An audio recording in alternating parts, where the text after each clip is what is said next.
with our ultimate mains. Or I started with my Smash 4, he started with his ultimate, and then we ended up swapping, and he went back to his old one. Nice stuff with mine. So it may just depend. Doubles is, again, a very different beast to singles. So for example, Lucas down throw kind of gutted from Smash 4. You can't really get any flips to the combos, but you can still use it as very, very potent combo throw. There was no lag on that. Freeze! Yeah, and you'll see when it hits, they go flying. Look at how far. Yeah. Excuse me? Yeah. Okay, that's an angle. That's an angle, all right. And then you have to mash out of it as well, and then make it back. Just don't get hit by it. That's ridiculous. Oh, that's fantastic. I love it. Like, Momo loved using it in Smash 4 when it wasn't as good, and now when it's that strong, oh man. Yeah, it's going to be really good. Really decent tool. Oh no, not the He's end. making it back though. Yeah, that was really nice. Lucas's up B being reasonably hard to challenge. Not quite as easy as Ness's. Ness's is quite easy to edge guard as long as you don't try with the initial hit. But you can just get clipped by Pika Thunder. And, yeah. Yeah, it's awkward to challenge. Still doable, But yeah, we're seeing the red team sort of take a lot more stage control here. Not with that stock going from Magi there. Oh, that was an optimistic down smash there. Probably predicting a roll. Sometimes the cheesy stuff works. That's what I like about it. That's what I like sometimes. And they're not getting hard punishment. Yeah, exactly. Particularly if you've got Sandy there to sort of cover him. But already we're seeing, you know, not too much of a lead if the yellow team sort of keep this going. Yeah, there we go. I think Sandy got hit by the hitbox on forward throw, and then Wef hit him with an up air out of this then. Ridiculous. Back throw there taking Wef's first stop. And, you know, Momo can also afford to play the stock tank. That was a really nice back air, not quite being strong enough to seal it at that low percent. Entrance up does cover a lot of vertical distance. Yeah, and that's actually something we've just seen there. Sandy's got to be careful as to when he uses roller, because obviously if Magi's in his way and gets hit by the roller and one of the yellow teams there, both of the characters on the yellow team have really strong options to punish something like that. I mean, fully charged up smash from both of them, especially Lucas. Oh no. Oh. That's your teammate. Leave the fox alone, please.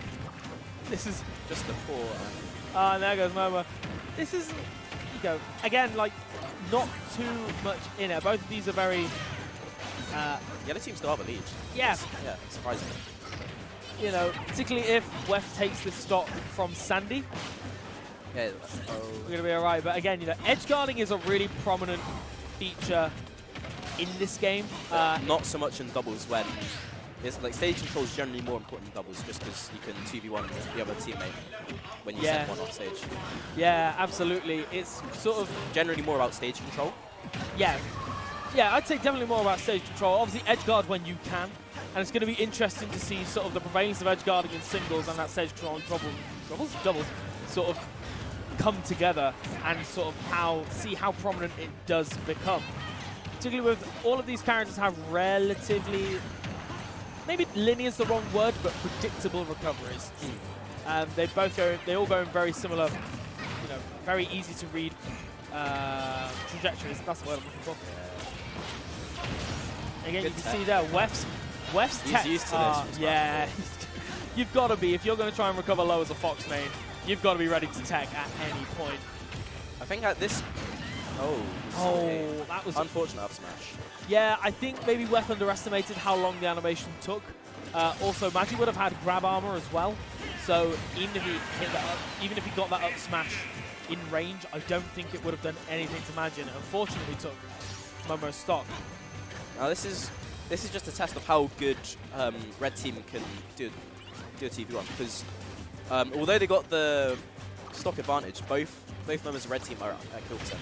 So you've got to ensure that Momo does not get a grab like that. Yeah, I think particularly at this point, that's surprising that they didn't die from that. It's not. Yeah. Back throw is still quite strong. Oh no, it's stale now because he's used it 3 times. Yeah, I think also, I don't know how many times. Oh my! See, this was another thing, and I will bring this up. I don't know how often Magi and Sandy have teamed. So the thing with Wef and Momo is that even though I would say, strictly speaking, both of them are fundamentally not as high up there as Magi and Sandy, Alpha's can. Oh no, Wolf's quite heavy. Despite their singles, like, they are so in sync with each other, Wef and Momo. And it was going to be really interesting to see if Magi and Sandy had that same level of team synergy that you kind of need to excel in doubles.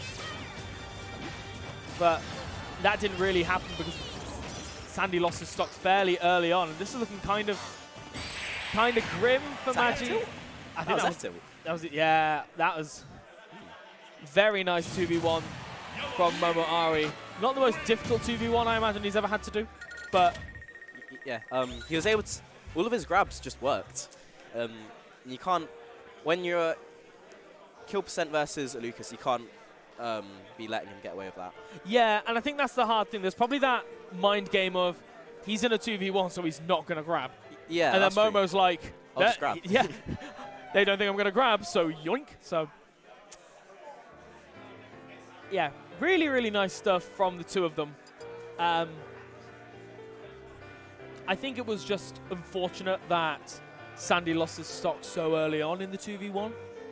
It seemed like we were just about to talk about, oh, you know, the potential. Do they have team synergy? And then Sandy just died. And it's like, oh, yeah, never mind. It's a 1v1. It's hard to play from behind as well. Yeah, it truly is. So it'll be good to see, you know, it'll be good to see if Magi and Sandy can bring that synergy to the table. And because it wasn't like it was a wash at all. Particularly, we're hitting these points. You know, this is winners round 3. You know, we've trimmed off the fat. We've got the good stuff here, and it's going to be the top echelon of teams at the moment. Exactly that. Exactly that.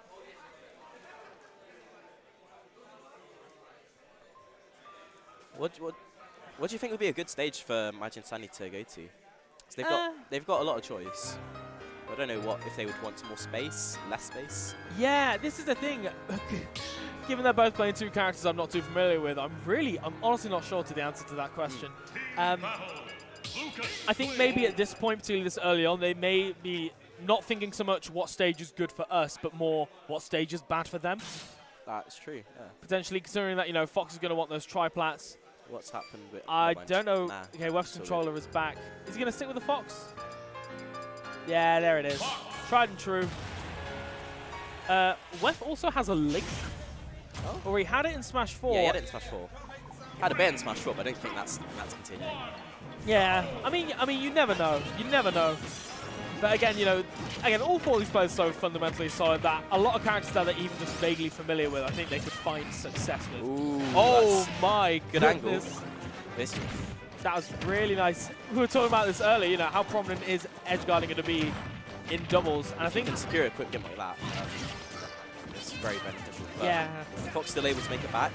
Yeah, it seems to be very character dependent as well. I think given that Fox's recovery is so linear and predictable, that, you know, going for the edge guard is probably worth it. Whereas on someone like Momo, where they've got quite a few options to get back,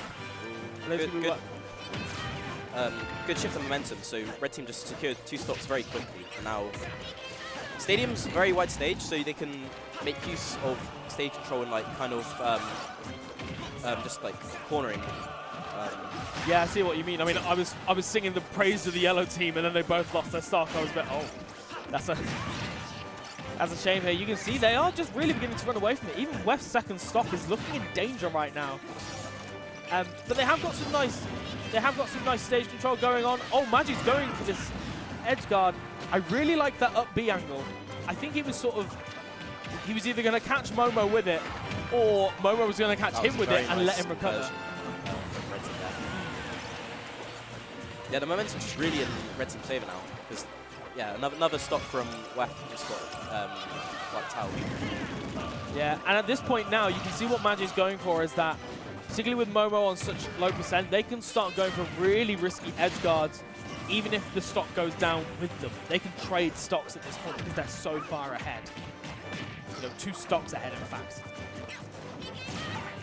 Yeah, so the pressure's on yellow team to just bring it back, but it's very easy for like leads to just pile up once there's a significant stock deficit.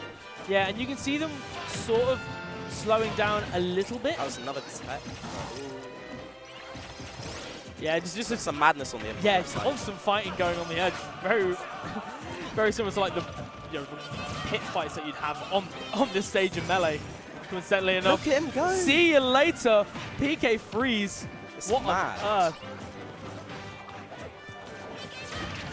Pure horizontal knockback. It's ridiculous. He was at 100 after the hit as well. You know, you got to be able to match those, but you also don't go into free fall after you use it in the air. So you can you could go for an off-stage PK freeze until double jump halfwards. Oh my goodness, that's an excellent buff for them. Makes up for everything else this game. Yeah. So Sandy got the roller onto Peter's Wef, but Magi wasn't able to convert his up smash. He had a lot of time.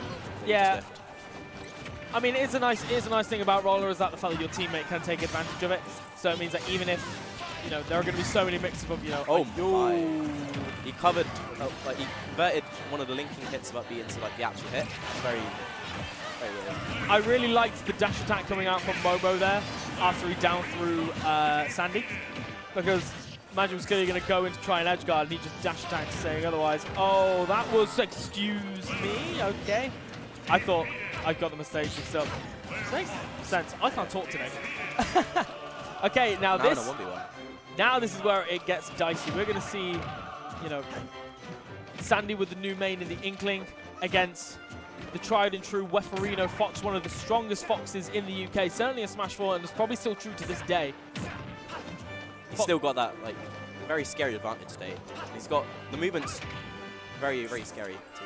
Yeah, unfortunately, one tool that has been a bit neutered since is the side B on stage. It's a lot slower this time around. Doesn't go through shields. Exactly, so it's not one of those things where you can just sort of go for it and then still have a bit of stage control and then convert. If not, okay, there we go. I think he messed up in that smash. Oh no, never mind. He's at 50%. Yeah, I think he was maybe he was sort of predicting the timing there. That was beautiful. Can't miss this Tex, and that's gonna Womo Arena are gonna take it 2-0.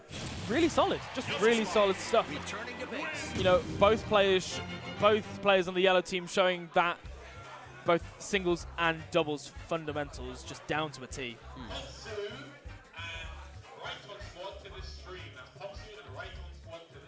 Okay, so we've got Popsu, Plastic Pop-Tart, and Matsu, who I believe are top seed in doubles. Yeah, I can see that. They were one of the best ones from Smash 4. I think on the UK PR they were actually #1. Okay. It might also be GP or Carnage. I don't know if they're still entering or not, but yeah, they're the other contender, I'd say. Yeah, they're